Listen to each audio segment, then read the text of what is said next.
అందరికీ నమస్కారం. నా పేరు Archana. Welcome to mysterious stories. ఈరోజు కథ ప్రియసఖి. అను, ఆరు, అక్కి, పూజ నలుగురు రెడీ అయి బయటకొచ్చారు. అంజలి, నిత్య, శ్వేత, సింధుజ, లక్ష్మి మిగతా వారు కూడా రెడీ అయ్యారు. మామ్, ఎలా ఉన్నాను అంటూ అడిగింది. వీళ్ళ నలుగురిని చూసి అను, అక్కడున్న వాళ్ళందరూ కుందనపు బొమ్మలాగా చాలా అందంగా ఉన్నావు అంటూ మెటికలు విరిచారు. ఇక అప్పుడే రెడీ అయి కిందకొస్తున్న హర్ష, వెళ్ళేదేమైనా ఉందా, లేక ఇక్కడే ముచ్చట్లు చెప్పుకుంటూ ఉంటారా అనగానే తల తిప్పి చూశారు. మేము ఎప్పుడో రెడీ, మీకోసమే వెయిటింగ్ అనింది అంజు. సరే పదండి అంటూ అక్క నుండి బయలుదేరారు. అంజలి, సింధుజ, లక్ష్మి ఒక కారులో బయలుదేరారు. నిత్య, కిరణ్ ఇంకో కారులో, శ్వేత హస్బెండ్ యశస్వి, పూజ ఇంకో కారులో, అగస్త్య, అను, ఆరు వీళ్ళు ఒక కారులో, శ్రీనివాస్, బామ్మ, వరుణ్ కార్లో బయలుదేరారు. ఇక అను, ఆరు సెల్ఫీలు తీసుకుంటూ నెమ్మదిగా వెళ్తూ ఉన్నారు. చూసావా అను, మా అన్నయ్య ఎంత మంచివాడో, నీ పర్మిషన్ లేనిదే కనీసం నిన్ను చూడని కూడా చూడడు అనింది మిర్రర్లో చూపిస్తూ. అబ్బో, నీకు అలా అనిపిస్తుంది వదినా, అదేం కాదు, మా అన్నయ్య బంగారం అంటున్న అగస్త్యని మిర్రర్లో చూసి చిన్నగా నవ్వుకుంది అన్విక. ఆరుష్, హర్షిత్, రాజారావు ముందే బయలుదేరారు. ఆరుష్, నాకు కాస్త పనుంది, నువ్వు తాతయ్యని తీసుకునెళ్ళు. నువ్వెక్కడికి బావా? నాకు కాస్త పనుంది, మీరు వెళ్ళండి. ఇప్పుడేం పని? అక్కడ ఫంక్షన్ స్టార్ట్ అయిపోయింది, నువ్వు లేకుండా ఎలా? చెప్పానుగా ఇంకో 10 మినిట్స్లో ఉంటానని. అది కాదు బావా, బోర్డ్ మెంబర్స్, డైరెక్టర్స్ అందరూ నీకోసం వెయిట్ చేస్తున్నారు. అసలే లేట్ అయిపోయింది, ఇంకా లేటుగా వెళ్తే ఎలా? ఎలా చెప్పింది చెయ్యి ఆరుష్. ఇంకో 10 మినిట్స్లో ఉంటాను అని చెప్పి అప్పటికే బైక్ని తీసుకురమ్మని సర్వెంట్కి చెప్పడంతో బైక్తో రెడీగా ఉంటాడు. వాళ్ళు వెళ్ళగానే వర్కర్ తెచ్చిన బైక్ తీసుకొని అక్కడి నుండి బయలుదేరాడు. After some time GMC medical college and multi speciality hospital ముందు బైక్ ఆగింది. 6 ఫీట్స్ కటౌట్, ఫుల్ యాటిట్యూడ్తో కళ్ళకున్న గాగుల్స్ తీసి షర్టుకు పెట్టుకుంటూ తను వేసుకున్న కోట్ తీసి బైక్ మీద పడేసి షర్ట్ స్లీవ్స్ మడుస్తూ డైరెక్ట్గా హాస్పిటల్ డీన్ ఉన్న క్యాబిన్కి వెళ్తుంటే, సార్ వాడు వచ్చేశాడు, ఇప్పుడేం చేద్దాం? ఇప్పుడు గనక వాడికి దొరికితే ముక్క కూడా దొరకకుండా చేస్తాడు. వాడొస్తున్న విషయం నాకు ముందే చెప్పాలిగా. ఏమో సార్, మాకు తెలీదు. మీరెందుకున్నారా దున్నపోతుల్లా? తిని శరీరాలని పెంచుకోవడానికా? మీరేం చేస్తారో నాకు తెలీదు. వాడి శవం నా కళ్ళ ముందుండాలి అని విసురుగా కాల్ కట్ చేశాడు. హర్షిత్ మీదకి వస్తున్న వాళ్ళందరినీ ఒక్కొక్కడికి నోట మాట బయటకు రాకుండా కొట్టి మరీ పక్కన పడేసి సైలెంట్గా వచ్చిన ఒక్కొక్కడి పార్ట్స్ పని చేయకుండా చేసి అక్కడి నుండి వెళ్తుండగా డోర్ పక్కన దాక్కొని హర్షిత్ తల మీద రాడ్తో కొట్టబోతుంటే పక్కకి తప్పుకున్నాడు. అది వెళ్ళి గోడకి గుద్దుకోవడం వల్ల వాల్ బ్రేక్ అయింది. ఆ సౌండ్కి ఏమైందంటూ పరుగున వచ్చారు కొంతమంది స్టూడెంట్స్. మీకు అనవసరం, ఇక్కడి నుండి వెళ్ళండి అని వార్నింగ్ ఇవ్వగానే ఇంకో మాట మాట్లాడకుండా అక్కడి నుండి వెళ్ళిపోయారు. వాడి చేతిలో ఉన్న రాడ్ని ఫోర్స్గా లాక్కొని వాడి నెత్తిలో ఒక్క గుద్దు గుద్దాడు. ఒకే దెబ్బకి కుప్పకూలిపోయాడు వాడు. ఇక కాలేజ్ డీన్ క్యాబిన్కి వెళ్ళగానే అక్కడ అతను లేకపోవడంతో నొసలు చిట్లిస్తూ రూమ్ అంతా వెతికాడు. వాడి క్యాబిన్లో ఏదైనా ప్రూఫ్స్ దొరుకుతాయా అని వెతకడం స్టార్ట్ చేశాడు హర్షిత్.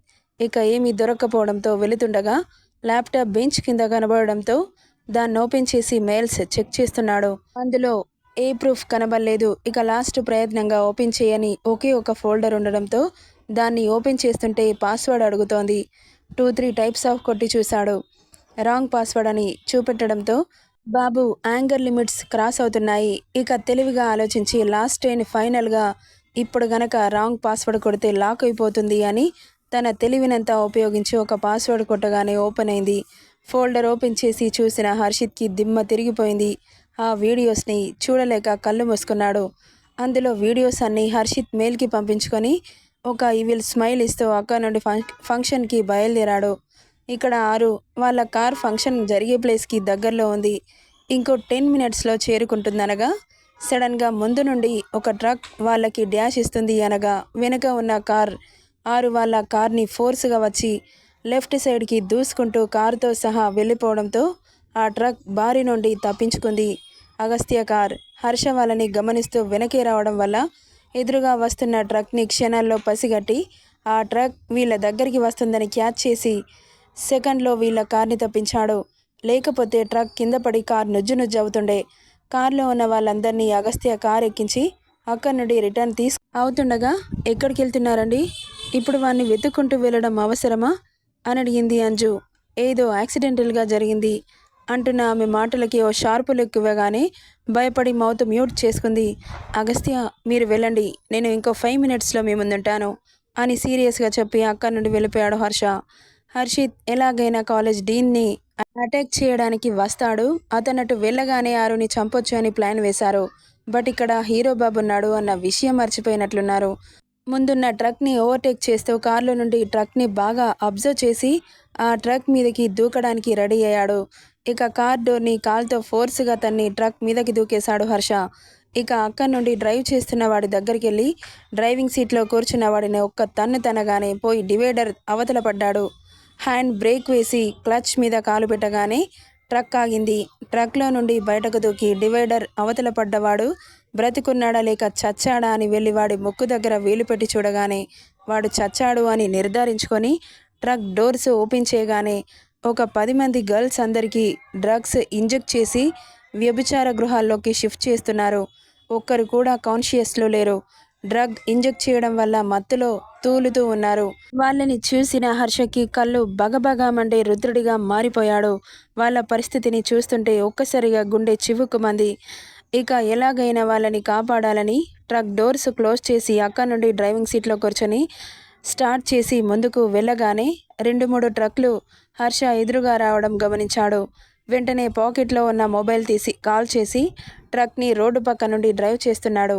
ఇక వాళ్ళు కూడా ట్రక్ని టర్న్ చేసి హర్ష ట్రక్ వెనకాలే దూసుకొస్తుంటే ఇంకా స్పీడ్ పెంచాడు హర్ష. హర్ష ట్రక్కుకి వెనుక వస్తున్న 2 ట్రక్కుల మధ్య 3వ ట్రక్ వాళ్ళ ముందుకు దూసుకురాగానే సడన్గా ఎదురుగా వచ్చిన ట్రక్కి గుద్దుకోగానే అందులో డ్రైవ్ చేసే డ్రైవర్స్ ఎగిరి ఎక్కడో పడిపోయారు.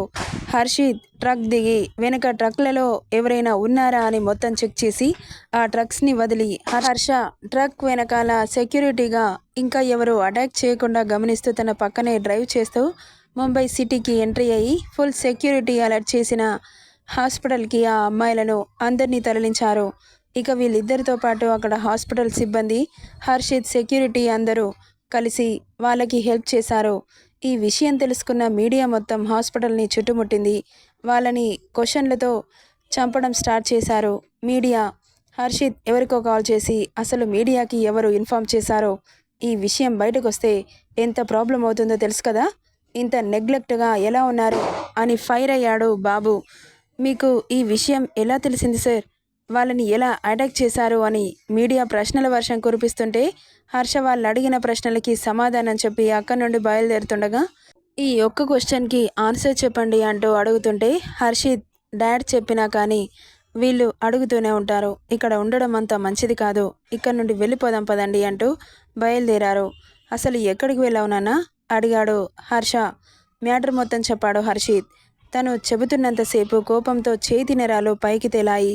మీకు ఎలా డౌట్ వచ్చింది, ఆ ట్రక్ని ఎలా ఫాలో అయ్యారు అని అడగగానే ఆరు మీద ఎలా అటాక్ జరిగిందో చెప్పాడు హర్ష. అలా చెప్పగానే కోపం పీక్సుకుపోయింది హర్షిత్కి. అమ్మాయిలని కిడ్నాప్ చేస్తున్న వాడికి ఆరు వాళ్ళు అటువైపు వెళ్తున్నారు, ఆ కార్ని అటాక్ చేయమని చెప్పగానే ఆ ట్రక్ వాడు టైంకి ఎదురుగా వస్తున్న కార్ని చూసి ఇది మంచి టైం అని ఆ ట్రక్తో ఆరు ఉన్న కారు మీదకి దూసుకొచ్చాడు. హర్షకి ఆరు మీద అటాక్ ఎప్పుడైనా జరగొచ్చని పసిగట్టిన హర్ష వీళ్ళని కనిపెట్టుకుంటూ వెనక్కి వచ్చాడు. అతను భయపడినట్లుగానే అటాక్ జరిగింది. సెకండ్లో అలర్ట్ అయ్యి ముగ్గురిని కాపాడుకోగలిగాడు. సడన్గా జరిగిన పరిణామానికి ఆరు అనుకి గుండె వేగం పెరిగి భయంతో చెమటలు పట్టేశాయి. ఇంకా షాక్లోనే ఉన్న వీళ్ళిద్దరిని నార్మల్ చేయాలని చూస్తుంటే వాళ్ళకి టెన్షన్తో బ్రెయిన్ పని చేయకుండా పోయింది. వీళ్ళిద్దరినీ నార్మల్ చేయలేక నానా తంటాలు పడ్డారు. కంట్రోల్ యువర్ సెల్ఫ్, ఏం కాలేదు కదా, కామ్ డౌన్ అంటూ ధైర్యం చెబుతున్నాడు అగస్త్య. అంజలి వాళ్ళిద్దరి మధ్యలో కూర్చొని వెనునిమురుతూ టెన్షన్ పడకండమ్మా, ఏం కాలేదు కదా అని చెమటలు పట్టిన ఫేస్లని చీర కొంగుతో తుడుస్తూ అనింది. ఇక ఫంక్షన్ జరిగే ప్లేస్ రావడంతో వాళ్ళిద్దరినీ కామ్ చేసి వీళ్ళందరూ కారు దిగారు. ఆరుని దిగనివ్వలేదు. నేనెందుకు దిగకూడదు, ఆగమ్మా, ఇంకో 5 మినిట్స్ ఆగు అని అగస్త్య అనుకి సైగ చేయడంతో అను ఆరు కళ్ళకి గంతలు కట్టింది. ఏం చేస్తున్నావను కంగారుగా అడుగుతుంటే డోంట్ వరీ, బీ కూల్ వదినా అంటూ కార్ నుండి బయటకు దిగారు. ఎదురుగా వీళ్ళ వైపే వస్తున్న హర్షిత్, ఆరు కారు దిగగానే ఒక్కసారిగా బాబు కళ్ళు చెదిరిపోయాయి.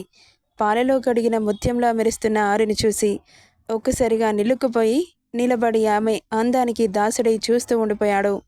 Yellow maroon combination full work lehenga, నుదిటిన మెరూన్ కలర్ స్టోన్ స్టిక్కర్, కళ్ళని చూద్దామంటే కలువ కనులకి గంతలు ఉండడం వల్ల చూడలేకపోతున్నందుకు బాధపడుతూ కళ్ళని కాస్త కిందకి దింపి షార్ప్ నోస్కి మెరూన్ కలర్ చిన్నటి ముక్కు పుడక, గులాబీ రేకుల్లాంటి సన్నటి లిప్స్టిక్తో పని లేకుండా ఉన్న లిప్స్కి కాస్త లిప్స్టిక్ అద్దడం వల్ల ఇంకాస్త అందంగా కనిపిస్తుంటే చూపు తిప్పలేకపోయాడు.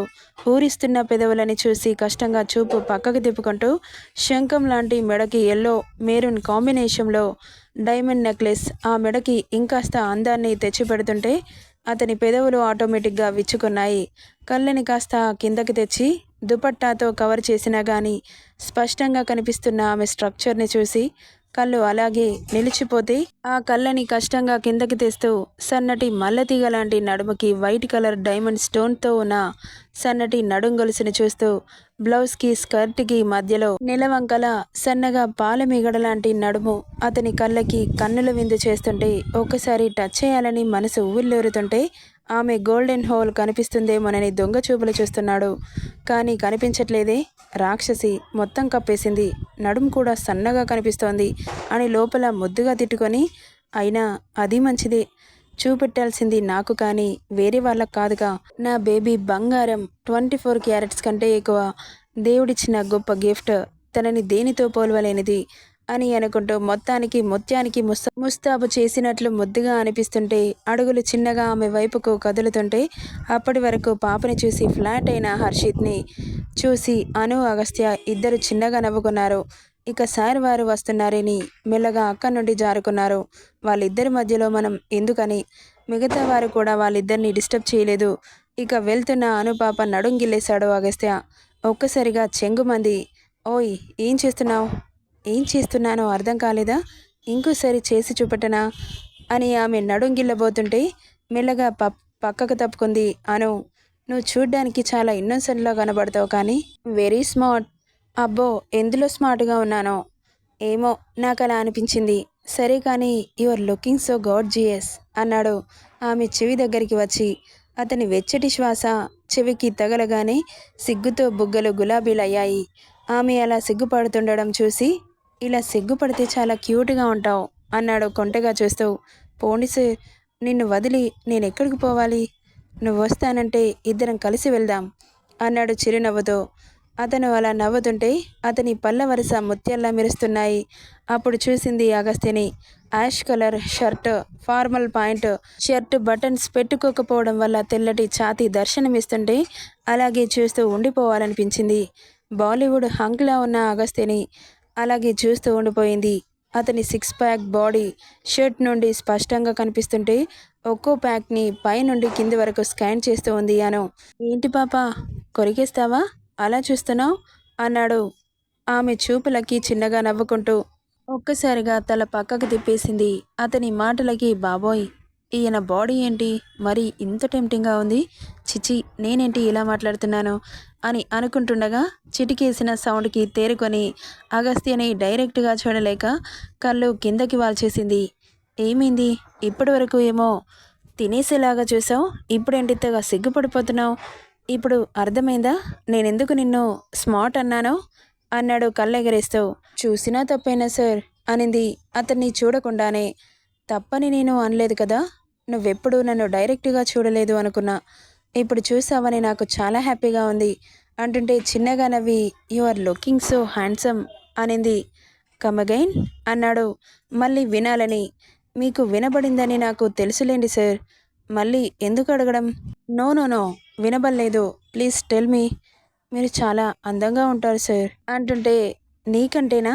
అవును నాకంటే మీరే బాగుంటారు అనగానే సైడ్ స్మైల్తో అనుని చూసి ఓ థ్యాంక్ యూ అన్నాడు చెస్ట్ మీద చేయి పెట్టుకుని కాస్త బెండ్ అయ్యి. ఇక్కడ ఆరు, ఇదేంటి నా కళ్ళకు గంతలు కట్టి అందరూ ఎక్కడికి వెళ్ళిపోయారు అంటూ అను అను అని పిలుస్తూ ఉంటే ఆమె నడుం మీద పడ్డ చేతికి ఒక్కసారిగా చెంగున ఎగిరి వామ్మో అంటూ అరవగానే హే అరవకు, నేనే అన్నాడు హర్షిత్. మీరేంటి సార్ కళ్ళకు గంతలు కట్టి నన్ను అసలేం చేద్దామనుకుంటున్నారు అనింది. అరే నీకు తెలీదా, నువ్వు మన ఇంటిమసికి ఒప్పుకోవట్లేదని నీ కళ్ళకు గంతలు కట్టి ఈ రోజుతో నిన్ను నీ అందాలని నా వశం చేసుకుందామని అనుకుంటున్నాను అనగానే, ఏం మాట్లాడుతున్నారు అంటూ అరిచి కళ్ళ మీద ఉన్న గంతలని తీయడానికి చూస్తుంటే, తీసావనుకో వాయదీస్తా, మీరు నన్ను కొట్టినా సరే నేను ఇప్పుడు నా కళ్ళ మీద గంతలు తీయాల్సిందే, నా పర్మిషన్ లేకుండా నన్నెలా ముట్టుకుంటారు, నీ బోడీ పర్మిషన్ ఎవడికి కావాలి, అదేంటి నా పర్మిషన్ లేకుండా ముట్టుకోనని చెప్పారు, అది అప్పుడు ఇప్పుడు కాదు, పుత్తడి బొమ్మలాగా రెడీ అయ్యి నా ముందుకొస్తే ఎదురుగా ఉన్న పాలకోవని ఎవరు వద్దంటారు చెప్పు అని చిన్నగా నవ్వుతూ ఉంటే, సార్ నన్నేమైనా చేశారంటే నేను అస్సలు ఊరుకోను. అవునా, ఏం చేస్తావేంటి, ఏదైనా చేస్తాను, మీ నుండి దూరంగా వెళ్ళిపోతాను. సరే అయితే ఇప్పుడు వెళ్ళి చూద్దాం, నా కళ్ళకి గంతలు కట్టారు, అవి తీస్తే పారిపోతాను, అవి అస్సలు తీయను కానీ ఇలాగే పారిపో, కళ్ళకి గంతలు కట్టుకొని ఎలా పారిపోవాలి, తీస్తే పారిపోతావా, పారిపోతావా అంటే మిమ్మల్ని వదిలి నేనెక్కడికి పోను అనేది మూతి ముద్దుగా పెట్టి ఆమె క్యూట్ ఎక్స్ప్రెషన్స్ని అపురూపంగా చూస్తూ, అయితే నా నుండి వెళ్ళిపోను అంటావు, అవును మీ నుండి అస్సలు వెళ్ళిపోను, మీరేం చేసినా ఇష్టంగా తీసుకుంటానే కానీ మిమ్మల్ని వదలను, మరి ఇప్పటి వరకు వెళ్ళిపోతాను అన్నావు, మీరు భయపట్టిస్తున్నారు, మరి ఇందులో భయం ఏముంది, ఆల్రెడీ నీకు తెలిసిన విషయమేగా, నీ నుండి కోరుకుంటుంది అదే అని తెలిస్తే మాత్రం నా ఇష్టంతో పని లేకుండా నన్ను మీ దాన్ని చేసుకుంటారా, మరి మనుషులకి హార్ట్అటాక్ తెంపించేలా ఎందుకు రెడీ అయ్యావు, రెడీ అవ్వడం కూడా తప్పేనా, తప్పని నేను అనలేదు కదా, మరెందుకు అలా మాట్లాడుతున్నారు, నువ్వు ఇలా రెడీ అయితే అసలు కామ్గా ఉండాలనిపించట్లేదు, అవునా, ఏం చేయాలనిపిస్తుంది అని అడిగింది చిన్నగా నవ్వుతో. ఆమె అలా అనగానే పాప నడుం చుట్టూ చేతులు బిగించి దగ్గరగా అదుముకొని అతని పెదావులు ఆమె చెవి దగ్గరికి తెచ్చి, అది చెప్పేది కాదు బేబీ, చేసేది, చేసి చూపెట్టనా అంటున్న హర్షిత్ మాటలకి ఆమెకి చెవుల్లో నుండి వేడి ఆవిరిలో బయటకు వస్తుంటే, బాబోయ్ నేనేంటి ఇలా టెంప్ట్ అయిపోతున్నాను, ఈ సిగ్గుపడడం ఇతను గనక చూశాడంటే నాకు ఇష్టముందని కమిట్ అవుదామంటాడు అని మనసులో అనుకొని అతన్ని దూరం తోసి, సార్ ఏం మాట్లాడుతున్నారు అనింది పైకి కోపం నటిస్తూ. చాలా బాగా యాక్టింగ్ చేస్తున్నావు, నీ యాక్టింగ్కి ఆస్కర్ అవార్డు ఇవ్వచ్చు కానీ నాకు అర్జెంటుగా నేను కిస్ చేయాలనుంది, ఏంటి చుట్టూ అందరినీ పెట్టుకొని ముద్దు పెడతారా, ఎవరితో నాకు పని లేదు, నువ్వు పక్కనుంటే నాకు ఈ ప్రపంచం కనిపించదు, ఎందుకంటే నువ్వే నా ప్రపంచం కాబట్టి. వాహ్ క్యా డైలాగ్ హే, ఏమన్నా చెప్పావా అల్లుడు, ప్లీజ్ ఇక్కడొద్దు, అయితే నీకు కళ్ళకి గంతలున్నాయి కదా, ఎవరు కనిపించరు, పిల్లు కూడా నన్ను ఎవరు చూడట్లేదని కళ్ళు మూసుకొని పాలు తాగిందట, అలాగే ఉంది మీ వరస, చెప్పానుగా బేబీ నాకు నువ్వు తప్ప ఎవరో కనిపించరని, ప్లీజ్ ఒక్కసారికి వదిలిపెట్టండి, ఆహా అస్సలు వదలను, నేను నీ తేనెలూరి పెదాలని రుచి చూడాల్సిందే అన్నాడు చెవిలో హస్కీగా. అతని మాటలకి 6 బుగ్గలు సిగ్గుతో మందారాలయ్యాయి. స్టార్ట్ చేయనా అంటున్న అతని మాటలకి తేరుకొని, ప్లీజ్ ఈసారికి వదిలేయండి, అయితే ముద్దెప్పుడిస్తావు, ఫంక్షన్ అయిపోయిన తర్వాత నిజంగా ఇస్తావా, అప్పుడు నాటకాలు చేస్తావా, నేను ఇవ్వకపోతేనే తమరు తీసుకుంటారుగా అనింది మూతి తిప్పుతో. అది కూడా కరెక్టే అనుకో, ఇక నా కళ్ళకున్న గంతలు తీయండి సార్, ఎందుకు కట్టారో కళ్ళు తిరిగినట్లవుతోంది, ప్లీజ్ నన్ను ఈ గంతల నుండి విముక్తిరాలిని చేయండి అంటున్న ఆమె మాటలకి చిన్నగా నవ్వుకున్నాడు. ఓకే డెఫినెట్గా విప్పుతాను, ఇంకో 5 మినిట్స్ వెయిట్ చేయి, నేనేం చేసినా నువ్వు సైలెంట్గా ఉండాలి, అంటే మీరు ఇప్పటి వరకు అన్నది నిజమేనా, ఏమన్నాను, అదే మన ఇంటిమసి గురించి అంటున్న ఆరుని అమాంతం లిఫ్ట్ చేశాడు. పాపకి గాలిలో తేలుతున్నట్లు అనిపిస్తుంటే, సార్ ఏం చేస్తున్నారో అని అడిగింది కంగారుగా. చెప్పానుగా కాస్త సైలెంట్గా ఉండని, నిన్నేమీ అమ్మేయడం లేదులే, ప్లీజ్ సార్ నాకు భయంగా ఉంది వదలండి అంటున్నా వినిపించుకోలేదు. ఇక ఆఫ్టర్ 5 మినిట్స్కి ఆమెను దించి కళ్ళకు గంతలు తీస్తున్నాను, మెల్లగా తెరిచి చూడు అంటున్న హర్షిత్ మాటలకి ఏదో జరుగుతుంది అని అయితే అర్థమైంది ఆరోకి. ఇక కళ్ళకు గంతలు విప్పగానే మెల్లగా కళ్ళు తెరిచి చూసి ఒక్కసారిగా నిశ్చేష్టురాలైంది ఆరు. ఎదురుగా ఏముందో గెస్ చేయండి చూద్దాం, తెలిసిన వాళ్ళు కామ్గా ఉండండి. నెక్స్ట్ పార్ట్లో ఏం జరుగుతుందో చూద్దాం. ఈ స్టోరీ ఎలా ఉందో కామెంట్ చేయండి guys. Thank you for listening.